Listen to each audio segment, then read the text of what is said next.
Memoji says, bro, it's 2:22 a.m. God knows what time zone this person is in, but we don't cater to that time zone, that's for sure. 2:22 a.m.? Where are you? Are you like in the middle of the Atlantic Ocean?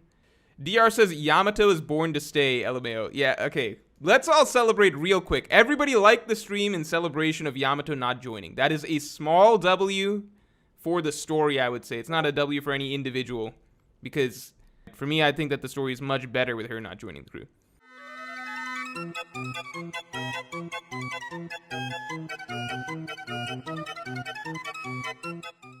Okay, how about now? We good? All right. Fuck. I was about to make such a smooth transition. All right, everybody shut up and listen to me, all right? This whole chapter is dedicated to Vivi and why Vivi decided to stay, right? What she's been balancing, what's been going on in her mind, right? The realization that she's come to. And a lot of it is a result of the journey that she's had with the Strats, right? So she's articulating that. She's articulating what she's learned, how she's grown, and why ultimately she's realized that this is the right place for her to be. Even if her heart wants to go out with the Straw Hats, she loves her country too much. That's why I can't come.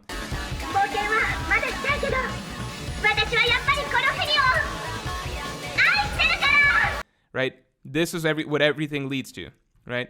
But the path to getting the reader there, we're all ready to accept that because we understand this is coming from a well thought out place, from a well-developed, fleshed-out character who's multidimensional, who has a brain, who has split feelings, but who has come to her own conclusion of what is right for her and her own story and her own place in the world, right? Look at all this. Beautiful, beautiful. Look at Yamato. So what happens with Yamato? She says... Where is it even at? I can't find it in this chapter. Where is it at? Where is it? I'm staying. I've already spoken to Luffy and the others about it. What? Oh, well, Odin started his journey with a tour of water, right? I realize there's so much more out there I don't understand. Blah, blah, blah, blah, blah. And then, bada bing, bada boom, she's done. That's it. That's it. Like, were people who said that she's a shallow character ever wrong? No. This is just what she is. I hope that she gets fleshed out because it seems like we are going to revisit Wano at some point. But, like, come on. Like, she's not even a position, like, at the end of the day, she's not even in a position to give a speech like this like Vivi did because Vivi was actually a developed character who grew and changed and has more layers than just wanting to be like a fanboy of this character Kazuki Odin whose diary she read. It's so, like, the fact that people genuinely wanted Yamato to join is just beyond me. I'll never understand. Frank Stullmuller says, since we're on the Alabasta praise train, why does Uncle Toto serve a narrative better purpose than any Wano citizen? I could go off on that.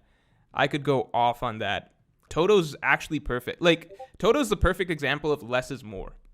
It's so much more effective to get one singular character, right, who the Strats actually spend, a few chapters just hanging around and getting to know, right, rather than having a million different characters spread all across the country that we're getting to learn bits and pieces of through, like, really scattered chapters and conversations and stuff like that.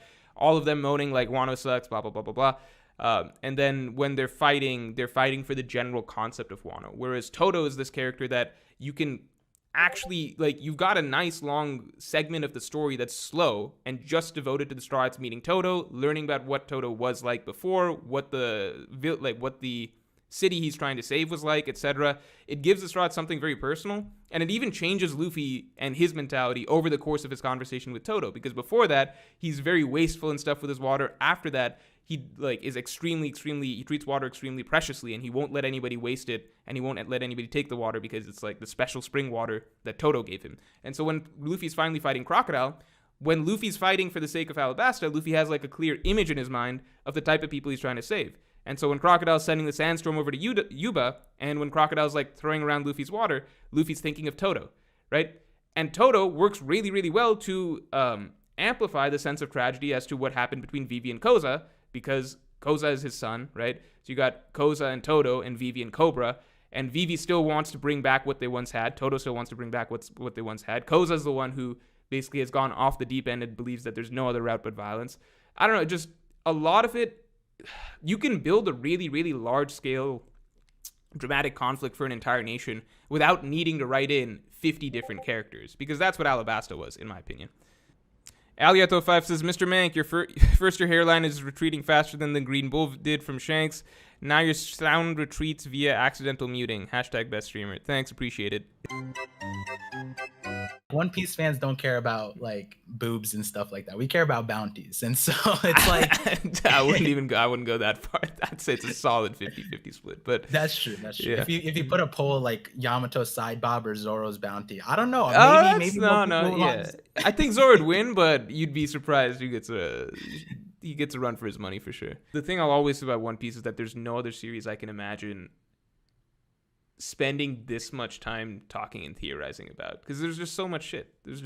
Yeah. Like, I'm sure some of those really long fantasy epics and everything like that, but like, One Piece has a certain degree of charm and like, small little nooks and crannies of the world with like fun little characters and everything like that. I just don't think it's quite the same. I can make theories that can reasonably convince some people, and people who don't want to believe it, that like Mihawk is a sword or Vanderdecken is a mushroom. And like the Vanderdecken is a mushroom one is just canon. Like that one is just true. I've literally never heard that one. I've heard Mihawk is a sword, but I've not heard Vanderdecken is a mushroom.